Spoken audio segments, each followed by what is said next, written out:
On his 18th birthday, a boy was kicked out of his home with nothing but a key to a worthless, abandoned blacksmith shop. But what he discovered inside those crumbling walls wasn't just his inheritance. It was the truth that would save his life. If you've ever felt lost and wondered if there was a place for you in this world, hit that subscribe button and stick with me. This story is for you. The sound that woke me on my 18th birthday wasn't a song or the smell of breakfast. It was the sound of a heavy box thudding onto the floor at the foot of my bed. My eyes snapped open. Brenda, my stepmother, stood there, her arms crossed. The morning light from the window was thin and gray, catching the dust motes her abrupt entrance had disturbed. She wasn't smiling. She hadn't genuinely smiled at me in the 2 years since Dad died. "Happy birthday, Leo," she said, and the words were like ice chips. "You're an adult now. You can't live here anymore." Just like that. No ceremony, no gentle conversation, no pretense of care. 2 years of tiptoeing around her grief, which had hardened into something sharp and resentful. 2 years of me trying to take up as little space as possible, to be as little of a burden as I could, and it all ended with a box on the floor and an eviction notice delivered in a monotone. I sat up, the thin blanket pooling around my waist. The room was cold. It always seemed to be cold. "What?" I managed, my voice thick with sleep. "Your father's will was very clear," she continued, ignoring my question as if I hadn't spoken. She was good at that. "Everything went to me, except for one item he was holding for you. From your grandfather. It's in the box, along with the rest of your things I could fit." I looked down at the cardboard box. It was a standard moving box, the flaps unsealed. On top sat a thick manila envelope. My name, Leo Vance, was written on it in a sharp, unfamiliar script. The rest of my things? I looked around my small room. My clothes were gone from the closet, the door hanging slightly ajar. The handful of books I owned were missing from the shelf. My whole life, or what little of it I'd managed to accumulate, had been condensed into a single box. The efficiency of it was brutal. "I need you out by noon," she said. Her eyes were fixed on a point on the wall just over my head. She couldn't even look at me. Maybe it was shame. More likely it was just inconvenience. I was a loose end, and she was finally tying it off. "A lawyer's letter is in there. It explains everything about your grandfather's property." She said the word property like it was something distasteful, something she'd found stuck to the bottom of her shoe. I didn't say anything. What was there to say? Pleading wouldn't work. Arguing would only make it worse. I had learned that lesson over and over. Silence was my only shield, but it wasn't armor. It was just a way to absorb the blows without giving her the satisfaction of a reaction. I swung my legs out of bed, my bare feet hitting the cold wooden floor. I felt a strange sense of calm settle over me, the kind that comes after the worst has already happened. There's a certain clarity in freefall. She finally looked at me then, a flicker of something, maybe pity, maybe just frustration, in her eyes. "Look, Leo, this is for the best. You need to stand on your own 2 feet. Your father, he coddled you. The world isn't going to do that. My father had been a quiet, gentle man who taught me how to read star charts and identify birds by their song. He had loved my mother fiercely, and when she left, he had poured all that fractured love into me. After he met Brenda, he tried to build a new family, but the pieces never quite fit. When the cancer took him, it took the glue that held our fragile household together. Coddled? No, I had been loved. And Brenda couldn't stand the sight of that love, because none of it had ever been for her. "I'll be gone by noon," I said, my voice flat. That was all she needed. She gave a single, sharp nod and turned, walking out of the room without another word. The door clicked shut behind her, and the silence that rushed in was heavier than any sound. I sat on the edge of the bed for a long time, just breathing, in and out. The air tasted stale, like it belonged to a house that was no longer my home. I wasn't just losing a room, I was losing the last frayed thread connecting me to my father. This house, every scuff on the floorboards, every draft from the old windows, was part of him. And now it was part of her. Finally, I reached for the box. My hands were trembling slightly. I pulled out the manila envelope first and tore it open. Inside was a letter, thick and formal, on heavy cream-colored paper. It was from a law firm, Abernathy, Cole, and Finch. The letterhead looked expensive. It informed me that, as per the last will and testament of my grandfather, Arthur Vance, I was now the sole proprietor of the property located at 14 Sparrow Creek Road in the town of Havenwood. It also stated that a set of keys and a deed were enclosed. The letter was dated a week ago. Brenda had waited until the morning of my 18th birthday to give it to me. To the minute. I reached back into the box, and my fingers brushed against a ring of old, heavy iron keys. They were cold to the touch. Beneath them was a folded, yellowing document tied with a faded red ribbon. The deed. I didn't bother reading it. My grandfather. I barely remembered him. He had died when I was 7. He was a myth in our family, a figure my father spoke of with a complicated mix of reverence and sadness. He had been a blacksmith, a craftsman from another era. My father had a small, perfectly forged iron leaf that Grandpa Arthur had made for him. He used to keep it on his desk, and sometimes I would see him just holding it, turning it over and over in his palm. Brenda had called the inheritance worthless. I looked at the keys in my hand. They felt anything but. They felt heavy. They felt real. I dug deeper into the box. A few changes of clothes, carelessly folded. My 3 favorite books. A small photo album with pictures of me and Dad. She had left me that, at least. And at the very bottom, a small, sealed envelope with my name on it, written in my father's familiar, looping cursive. My breath caught in my throat. I hadn't expected that. It felt like a voice from the grave, a final piece of him she hadn't managed to erase. I tucked it carefully into the inside pocket of my jacket, saving it. It was too precious to open in this cold, empty room. I got dressed quickly, pulling on a pair of worn jeans and a thick sweater. I packed the contents of the box into my old backpack. It all fit. My entire life, fitting neatly on my shoulders. I took one last look around the room. It was already a stranger's room. Stripped of my few belongings, it was just a box with white walls, a bed, and a window looking out onto a street I no longer belonged to. I didn't feel sad. I felt nothing. A deep, hollow numbness. Grief is a storm, but this was the eerie quiet after the storm has passed, leaving a landscape you no longer recognize. I walked out of the room and down the stairs. Brenda was in the kitchen, her back to me, staring out the window at the manicured lawn. She didn't turn around. I didn't expect her to. I walked to the front door, my worn boots making no sound on the runner in the hall. My hand was on the doorknob when her voice, tight and low, stopped me. "The bus station is on 5th Street. You have enough in your pocket for a one-way ticket to wherever Havenwood is." I looked in my wallet. She was right. $43. Exactly what was left from the cash Dad had given me for my 17th birthday. She had remembered. I pulled the door open. The November air was sharp and bit at my cheeks. It smelled like rain. "Goodbye, Brenda," I said to her unmoving back. She didn't answer. I stepped out onto the porch and pulled the door shut behind me. The click of the latch was the final punctuation mark on the end of my childhood. I was 18. I was an adult. And I was utterly, completely alone. I adjusted the backpack on my shoulders, the weight of it both a burden and a strange comfort, and started walking toward the bus station.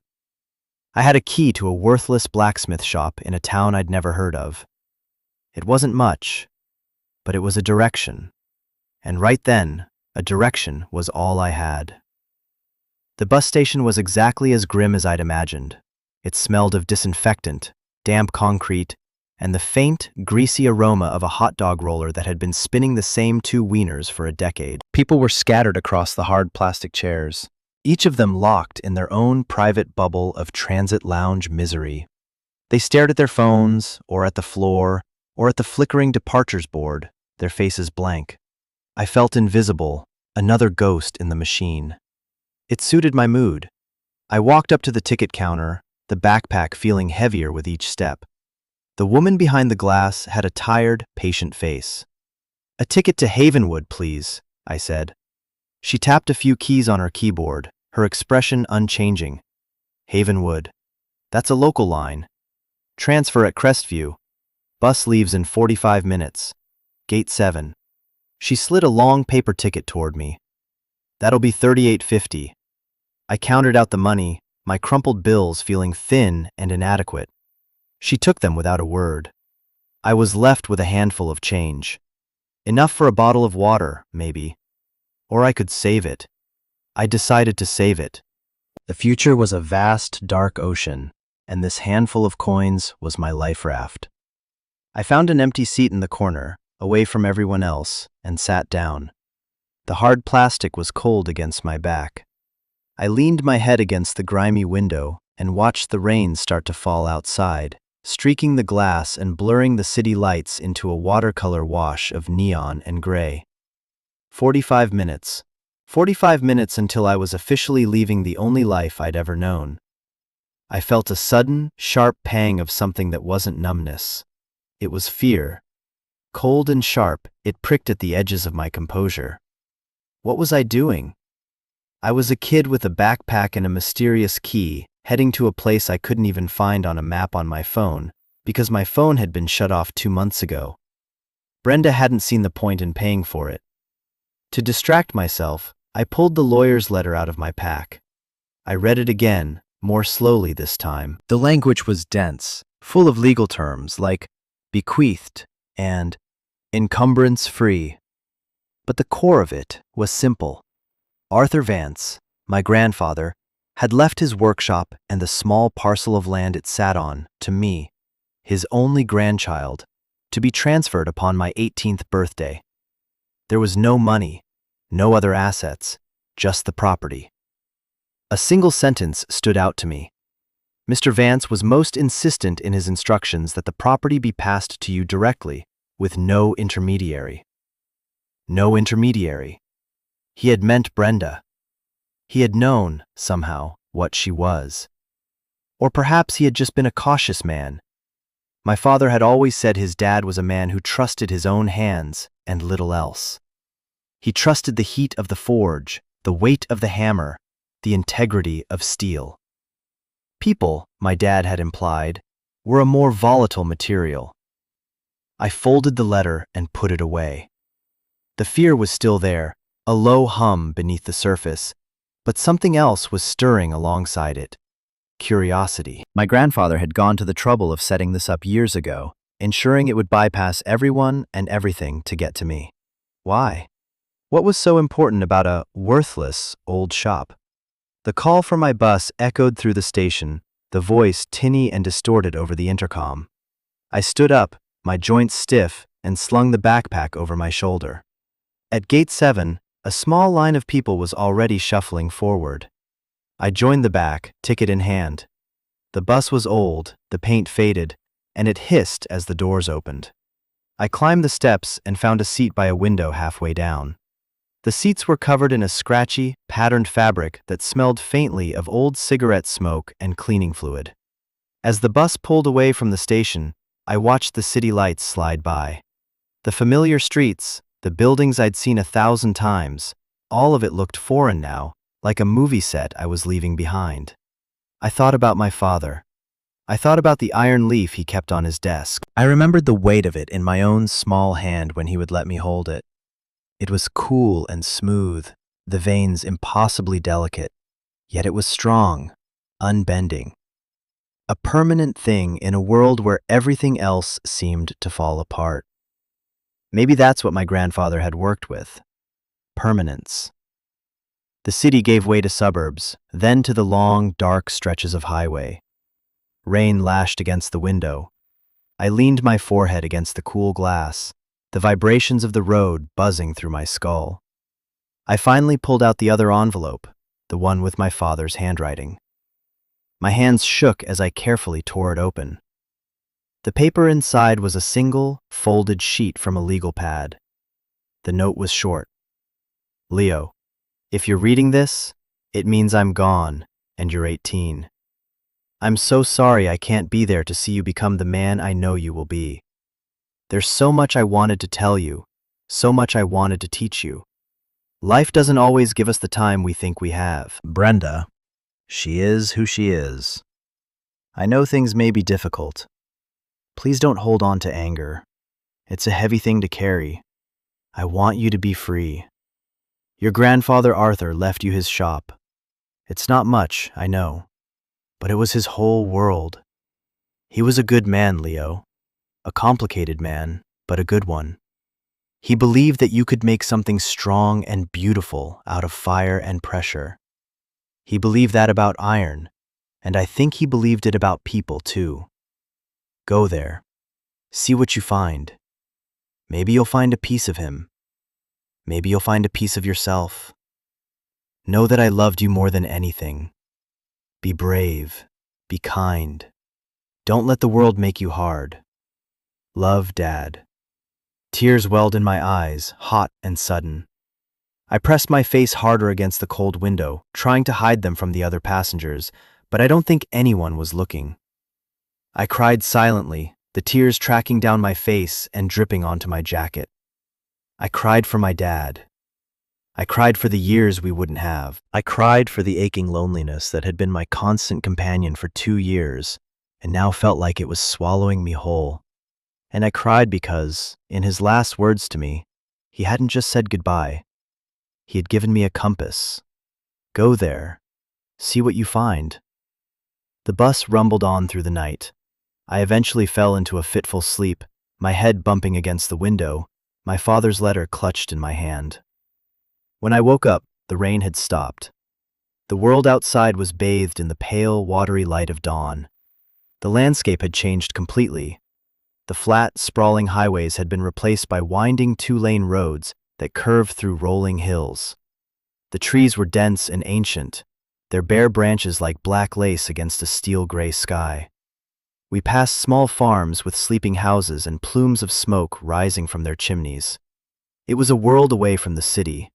It felt older, quieter. The bus slowed, its air brakes hissing, and pulled into a small town square. A sign, its green paint peeling, read, "Welcome to Havenwood. Population 1,242. The driver called out the name of the town, his voice thick with boredom. This was my stop. I was the only one who got off. I stood on the sidewalk, my backpack on, and watched the bus pull away, its red taillights disappearing around a bend. The silence it left behind was profound. The town was still waking up. A single traffic light blinked yellow over the main intersection. The buildings were old, mostly brick, with faded awnings and large glass windows. There was a diner, a hardware store, a post office, and a handful of other small shops. It was quaint, like a postcard from a time I'd only read about. I pulled out the deed. 14 Sparrow Creek Road. I asked an old man who was sweeping the sidewalk in front of the hardware store for directions. He looked me up and down, his gaze lingering on my worn backpack, but his eyes were kind. "Sparrow Creek? That's down at the edge of town," he said, pointing with his broom. "Follow this road about half a mile. It turns to dirt. Can't miss it. It's the old Vance place. Hasn't been anyone there in years." He paused. "You kin to Arthur?" "He was my grandfather," I said, the words feeling strange on my tongue. The man's expression softened. "Arthur Vance. Now there was a man. Knew how to make a thing last. Not like today. Everything's built to break." He gave me a small, sad smile. "Good luck, son. That place is gonna need it." I thanked him and started walking. The pavement soon gave way to a gravel road, as he'd said. The air was cold and clean, smelling of damp earth and wood smoke. The road was lined with skeletal trees, and beyond them, frosted fields stretched out to a line of dark hills. It was beautiful, in a stark, lonely sort of way. After about 10 minutes of walking, I saw it. Set back from the road, half swallowed by overgrown weeds and creeping ivy, was a building that looked like it had been pulled from a history book. It was made of dark, weathered wood and stone, with a high-peaked roof and a massive stone chimney. The windows were clouded with grime, and a large set of barn-style doors on the front were sagging on their hinges. This was it, the Vance blacksmith shop. Brenda was right, it looked worthless. But as I stood there, staring at the place my grandfather had poured his life into, the place my father had sent me to find, I didn't feel disappointment. I felt a tremor of something else. A sense of coming home to a place I'd never been. I walked up the overgrown path, my boots crunching on the gravel. The air grew colder as I got closer, as if the building had its own climate. I reached the large double doors. A heavy, rusted padlock held them shut. I fumbled in my pocket for the keys my grandfather had left me. There were 3 of them on the iron ring. One was large and ornate, clearly for a house that wasn't here. Another was small and simple. And the third was thick, heavy, and black. It looked like it had been forged by hand. I slid it into the padlock. It was stiff, and I had to jiggle it, putting my shoulder into it. But then I felt a deep, satisfying clunk as the mechanism turned. The lock sprang open. I pulled it off, the metal cold and heavy in my hand. Taking a deep breath, I grabbed the wooden handles on the 2 doors and pulled. They groaned in protest, scraping against the stone threshold, but they opened. They opened, and I stepped out of the cold morning light and into the darkness of my inheritance. The air inside was thick and still, heavy with the scent of cold iron, coal dust, and ancient, dry wood. It was the smell of a place that had been sleeping for a long, long time. Dust motes, thick as snowflakes, danced in the single shaft of light that pierced the gloom from a grimy window high on the far wall.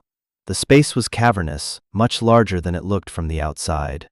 The ceiling soared upwards, supported by massive, hand-hewn wooden beams that were black with soot. The floor was packed earth, hard as stone. My eyes slowly adjusted to the dimness. It was a workshop, frozen in time. A massive forge, built of river stone and brick, dominated one entire wall.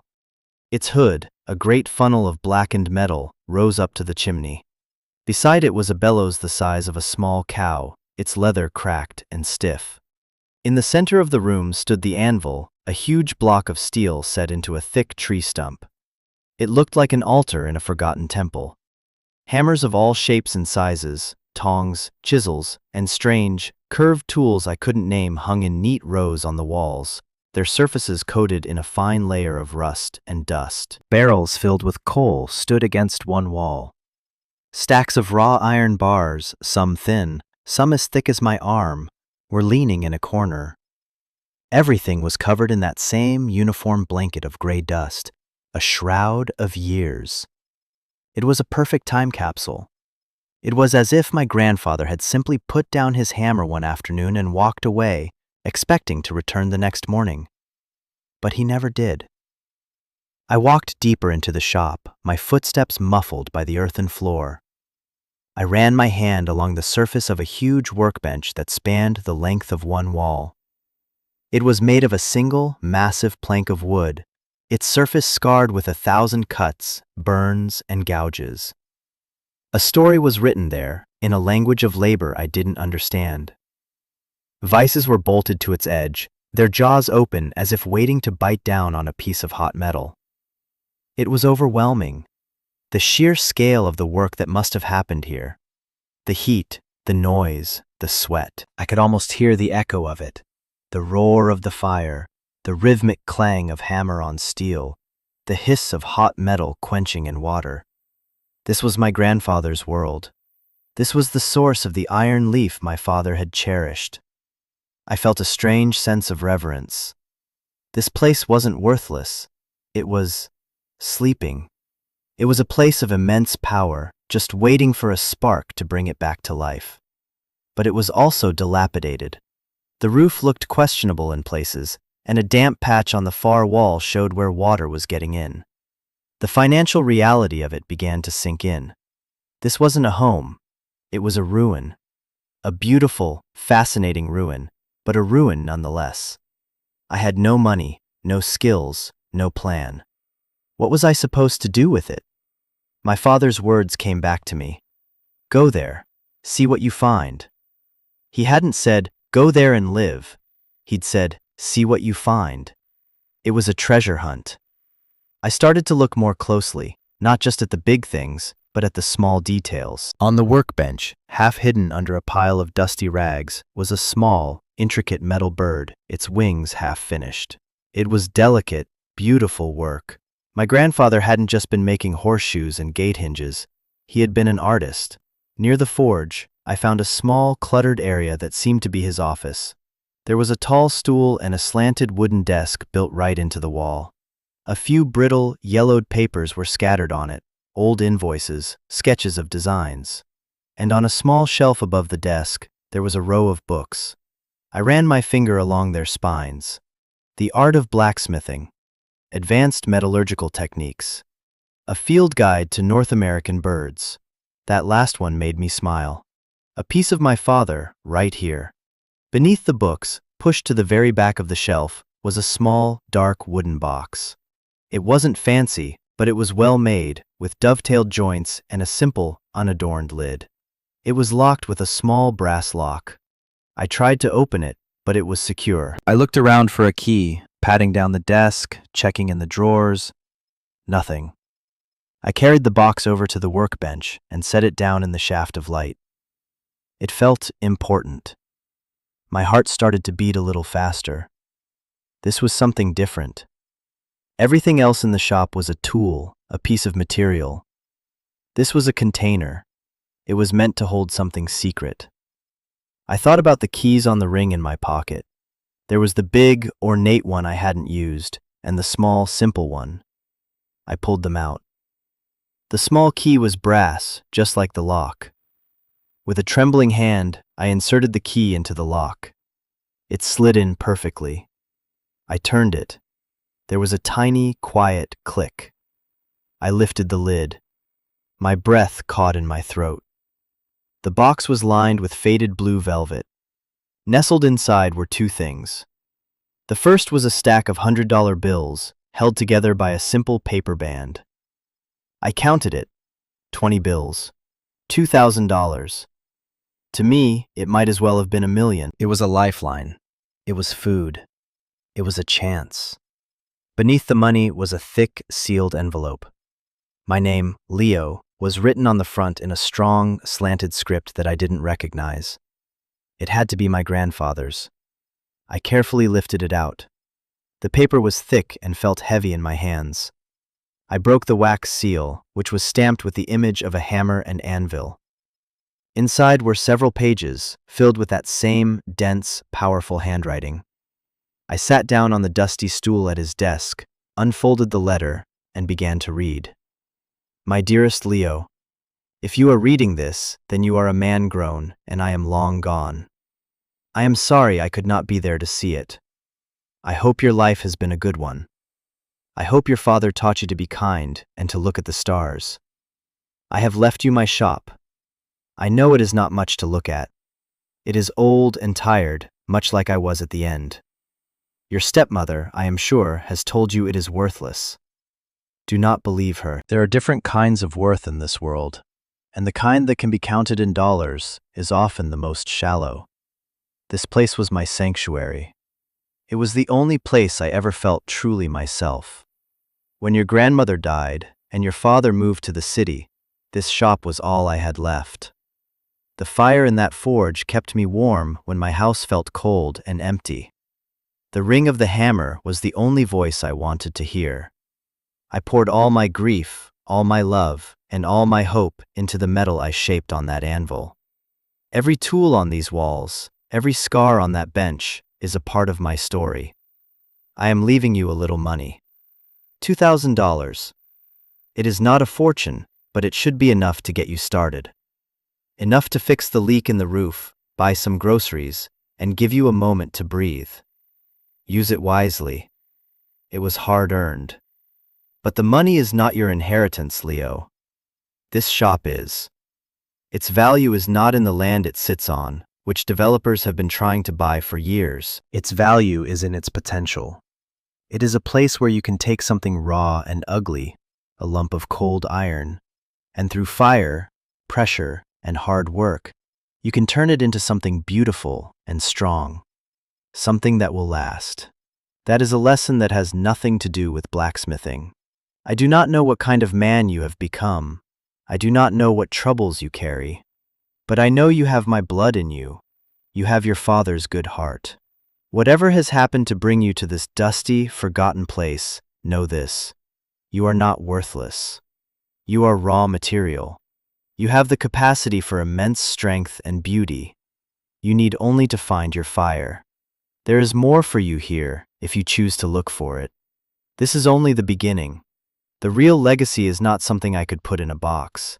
It is something you must earn. It is hidden in the heart of this place, where a blacksmith's heart would be. Stay. Learn the feel of this shop. Let it speak to you. The choice is yours. You can take the money and walk away. Or you can take a stand. You can build something. Whatever you choose, know that your grandfather loved you. Arthur Vance. I read the letter 3 times, the words blurring through my tears. The dust motes swirled in the beam of light, and the silence of the shop seemed to press in on me, filled with the weight of his words. He had seen me. A man I barely remembered had looked across the years and seen the lost, lonely boy I would become. He hadn't just left me a building, he'd left me a challenge, a purpose. I carefully folded the letter and placed it back in the box, alongside the money. $2,000. It felt like sacred money now, not to be wasted. He mentioned developers. He knew they'd come sniffing around. He was warning me. The stillness was broken by the buzz of my phone. I jumped, startled. I had forgotten it was even in my pocket. I pulled it out. An unknown number. I almost ignored it, but some instinct made me answer. Hello? Am I speaking with Leo Vance? The voice was slick, professional, and overly friendly. Yes, who is this? This is Mark Carlson from Ridgeback Development. We're a real estate investment firm. First of all, happy birthday, son. I understand you've just come into a bit of property out there in Havenwood. My blood ran cold. How did he know? The lawyer, the town records. It must be public. How did you get this number? He laughed, a smooth, practiced sound. We have our ways. Listen, I'll get right to the point. We've been trying to acquire that parcel of land for some time. Your grandfather was a sentimental man, but we're prepared to make you a very generous offer. That property is zoned for commercial development, and we're planning a very nice retail plaza there. It'll be great for the town. I'm not interested, I said immediately, the words coming out before I even had time to think. My grandfather's letter was a shield in my hand. Now hold on, kid. Don't be hasty, he said, his tone shifting slightly, a hint of impatience creeping in. That place is a teardown. It's a liability. The roof is shot, the foundation is probably cracked. You'll be paying property taxes on a ruin. We are prepared to offer you $50,000. Cash. We can have the papers drawn up by the end of the day. Think about it. $50,000. That's a new car, a down payment on an apartment, a fresh start. A much better start than you'll get in that dusty old shed. $50,000. The number hung in the air, shimmering and seductive. It was more money than I had ever imagined holding. It was an escape. It was safety. I could leave Havenwood, leave Brenda, leave everything behind and disappear. I could be anonymous and secure. For a moment, a powerful wave of temptation washed over me. It was the easy way out. It was the smart play. But then I looked around the shop. I saw the anvil, standing like a silent guardian. I saw the hammers on the wall, waiting patiently. I thought of my grandfather's words. There are different kinds of worth in this world. I thought of my father's letter. Be brave. $50,000 to erase this place. To bulldoze my grandfather's sanctuary and replace it with a parking lot and a chain coffee shop. To sell the only real thing anyone had ever given me. No, I said, and this time my voice was firm. The property is not for sale. There was a pause on the other end of the line. The fake friendliness in Mark Carlson's voice evaporated completely. You're making a big mistake, kid, he said, his voice now flat and cold. That offer is only on the table for 24 hours. After that, we'll find other ways. We can petition the town council, declare it a blighted property. It gets messy. It gets expensive. You'll end up with nothing. Think about it. He hung up. The dial tone buzzed in my ear. I stood there, the phone in my hand, my heart hammering against my ribs. He had threatened me. He had laid out the battle lines.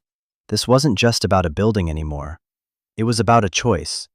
The easy wrong or the harder right. Look, if you've made it this far in the story, you probably know what it feels like to be at a crossroads like that. A moment where you have a choice between what's easy and what feels true. Maybe it wasn't a property developer. Maybe it was a job, a relationship, a decision that would define who you were going to be. The world is always whispering in your ear, telling you to take the easy money, the safe path. And sometimes, standing your ground feels like the loneliest thing in the world. If this is hitting home for you, if you've ever had to make a choice like that, let me know in the comments. I read every single one, and I think we all need to know we're not alone in these fights. This community is for people who understand that the hardest paths often lead to the best places. I stood there for a long time after the call, just breathing the dusty air. The threat hadn't scared me as much as it had clarified things.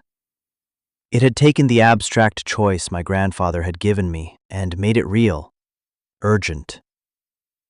Before, it was a philosophical decision. Now, it was a fight. And for the first time since my dad died, I felt a spark of something that wasn't sadness or fear. It was anger. A clean, hot anger. Who was this man, this disembodied voice, to tell me what my grandfather's life's work was worth? Who was he to try and bulldoze this story? I made my decision. It wasn't even a conscious thought. It was a feeling that rose up from my gut, solid and certain. I was staying. This was my ground. I was going to stand on it. My grandfather's letter had said to use the money wisely. A fresh start. Mark Carlson had offered me his version of a fresh start.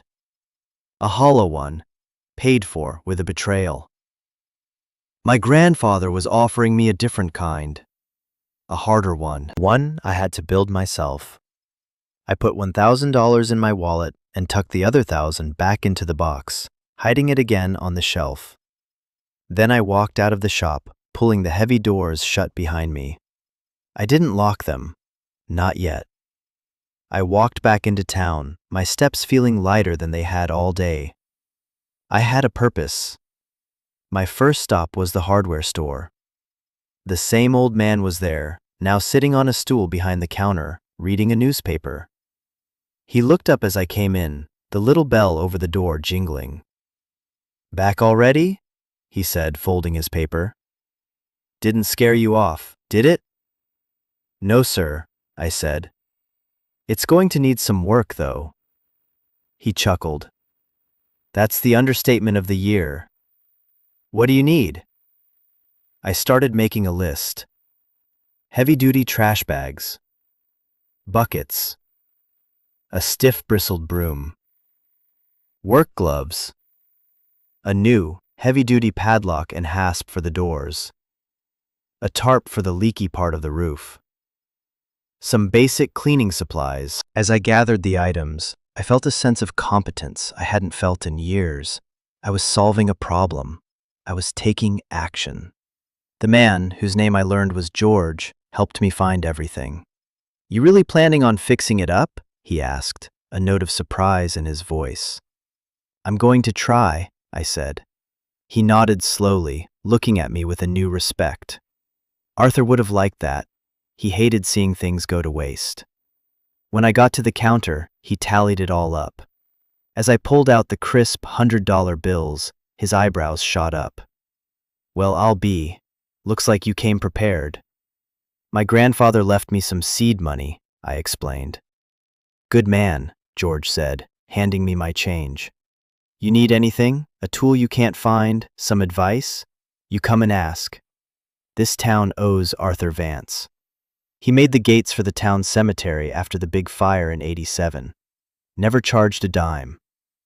I left the store with my arms full and my mind reeling. A piece of my grandfather was alive here, in the memory of the town. He wasn't just a myth in my family. He was a part of this place. My next stop was the diner across the square. The smell of coffee and frying bacon hit me as I walked in, and I realized I was starving. I hadn't eaten since yesterday. I slid into a booth and ordered a huge breakfast. As I ate the best pancakes I'd ever tasted, I felt life seeping back into me.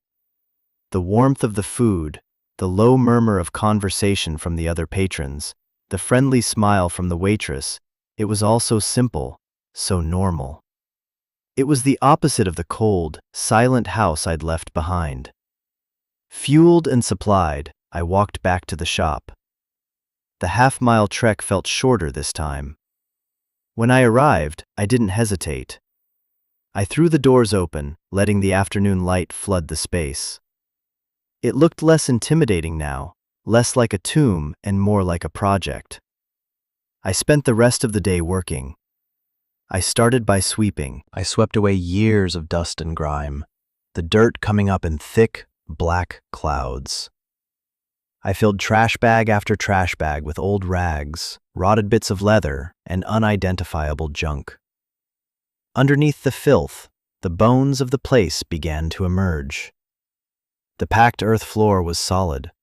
The stone of the forge was massive and unyielding. The workbench was a testament to strength. As I worked, I explored. I opened every drawer, peered into every barrel. I found half-finished projects, like the little metal bird tucked away in corners. I found sketches on scraps of paper, designs for intricate gates and elegant weather vanes. I found a small, worn leather apron hanging on a hook behind the forge, and when I put it on, it felt right. Late in the afternoon, exhausted and covered in grime, I tackled the leaky roof. I couldn't fix it properly, not yet, but I climbed up a rickety ladder to the rafters and managed to secure the heavy tarp over the dampest section. It was a temporary patch, but it was something. It was a start. As the sun began to set, casting long shadows through the open doors, I stood in the center of the shop and looked at my progress. It wasn't much, the place was still a wreck. But it was a different kind of wreck. It was a place where work was happening. It was a place with a future. I installed the new hasp and padlock on the door, the fresh steel gleaming against the old wood. I found a pile of old blankets in a chest. They smelled of mothballs, but they were thick and warm. I would sleep here tonight, right here in my grandfather's shop. I wasn't a guest in someone else's house anymore. I wasn't a burden. I made a small nest for myself in a corner near the forge. Before I lay down, I remembered my grandfather's final words in the letter. "The real legacy is hidden in the heart of this place, where a blacksmith's heart would be, the heart of the place." I looked around. The forge. It had to be the forge. It was the source of the fire, the center of all the work, the heart. I walked over to it, my boots crunching softly. I ran my hands over the cold stone. It was massive, ancient. I looked up the chimney, but it was too dark to see anything. I looked at the firebox where the coal would burn. It was just a black pit, filled with old ash and soot. I knelt down, my curiosity piqued. I reached into the firebox and began to scoop out the old ash. It was cold and soft, and it coated my hands in gray powder. I dug deeper and deeper until my fingers hit something hard. It wasn't stone. It was metal. My heart began to pound. I scraped away the ash more frantically. It was a metal plate set into the floor of the forge. It was about a foot square, and there was a small, recessed ring in the center. I hooked my fingers into the ring and pulled.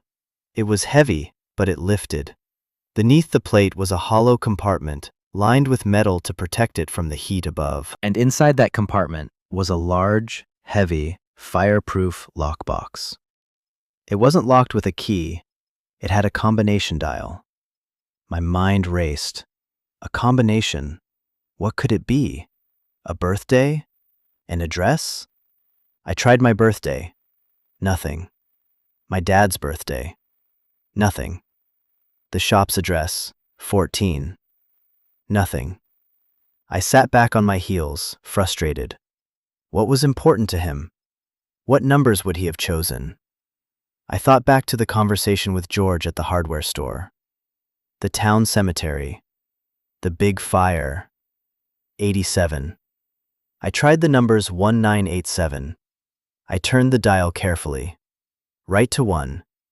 Left past 1 to 9. Right to 8. Left to 7. I pulled on the handle. The lock clicked open. For a moment, I just knelt there, my hand on the handle, not daring to breathe. This was it. The real legacy. I took a deep breath to steady my nerves and lifted the heavy lid. The contents of the box made the $2,000 in the first box look like pocket change. It was filled with stacks of $100 bills, neatly wrapped and organized. Dozens of stacks. I didn't count it, not then, but I knew I was looking at a life-changing amount of money. More than the $50,000 Mark Carlson had offered. Far more. But that wasn't all. Beneath the stacks of cash were several large, important-looking documents. There were deeds. Not just the deed to the shop, but deeds to several other properties in town. 2 small rental houses and a vacant lot on Main Street. He hadn't just owned the shop. He had been a quiet, unassuming pillar of this community.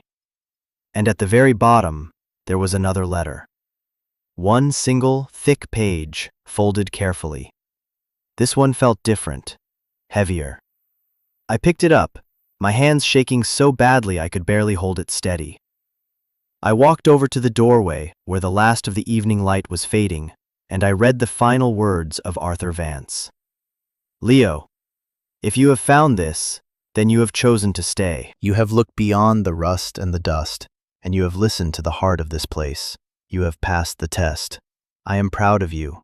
This money is your inheritance. It is not just money, Leo. It is time. It is freedom. It is the chance to build a life on your own terms, beholden to no one. I saved it over 30 years. A bit from every job, a bit from every sale. I lived simply so that you, one day, might live freely. I did this because I saw the path your father was on. He was a wonderful man, my son, but he had a soft heart that the world, and people like your stepmother, could take advantage of. I feared he would not be able to provide you with the protection you would need. I feared a day would come when you would be left alone. So I built you a fortress, not of stone, but of security. The properties are your foundation.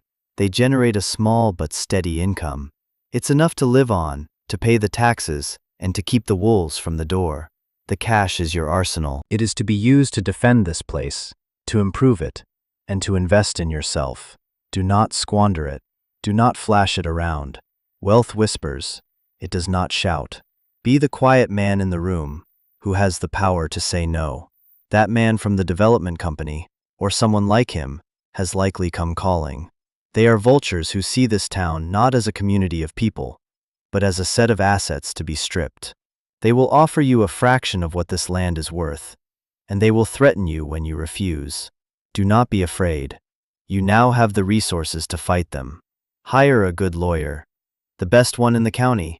His name is James Abernathy, the man who sent you the first letter. He was my lawyer and my friend. He can be trusted. He knows about this box. He will help you. This is my real legacy, Leo. Not the money, not the land. It is the choice I am giving you. The choice to be a creator, not a victim. The choice to protect a piece of the past in a world that is desperate to tear everything down. The choice to build a future from the embers of what came before. Now your work begins. The forge is cold. The hammers are silent. This place has a body, but it needs a soul. It needs your soul. Learn the craft. Feel the hammer in your hand. Take the fire and the pressure that life has dealt you and make something strong. Make something beautiful. Make something that will last. Your loving grandfather, Arthur. I sank to my knees on the hard-packed earth of the floor, the letter clutched in my hand. The last of the light faded from the sky, and the workshop was plunged into a deep, velvety darkness. But I wasn't in the dark anymore. A fire had been lit inside me. A forge. I didn't sleep in my nest of blankets that night. I sat there in the dark, with the open lockbox at my feet, and I thought. I thought about the three men who had shaped my life. My grandfather, the architect, who had built me a fortress of love and foresight. My father, the compass, who had guided me here with his final, gentle words. And Mark Carlson, the catalyst, whose greed and threats had ignited my resolve. And I thought about Brenda. My father had asked me not to hold on to anger. It's a heavy thing to carry. And in that moment, I understood. My anger at her was a chain, linking me to the past, to the cold house, to the boy in the room who had to make himself small. Holding on to it would mean letting her win. My grandfather had given me freedom. And the first act of that freedom was letting go. I wished her a quiet life in her perfect, sterile house. She could have it. I had my grandfather's world.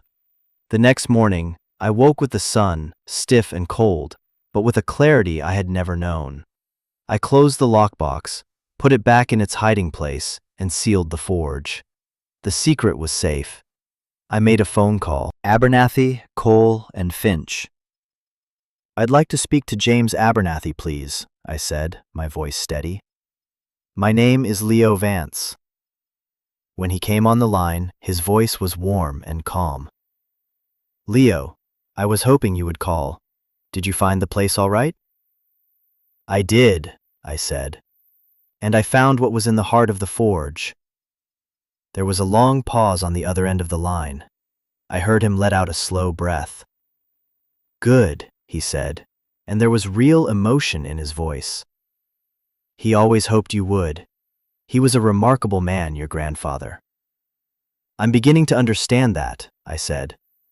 "Mr. Abernathy, I need to hire you. I've had an offer from a company called Ridgeback Development." "I know them," he said, his voice turning to steel. "Don't you worry about them, son. We'll handle it. Your grandfather set up a trust for just this purpose. You have more than enough to fight them and win. Welcome home, Leo." The months that followed were a blur of hard work. I used the money to hire contractors to properly fix the roof and run new wiring for electricity. I spent my days cleaning, organizing, and restoring the shop. I read every book my grandfather owned. I started small, just heating and hammering scraps of iron, learning the feel of the metal, how it moved, how it yielded. I burned myself more times than I could count. My hands, once soft, became calloused and strong. I met the tenants in my grandfather's rental houses, two elderly widows who had known Arthur for 50 years. They told me stories about him, filling in the gaps of the man I had never known. I became a regular at the diner and a familiar face in the hardware store. The people of Havenwood, once strangers, slowly became my neighbors. They were cautious at first, but when they saw the smoke rising from the forge's chimney for the first time in over a decade, they started to stop by, one by one, to see the old Vance place coming back to life. With Mr. Abernathy's help, we fought off Ridgeback Development.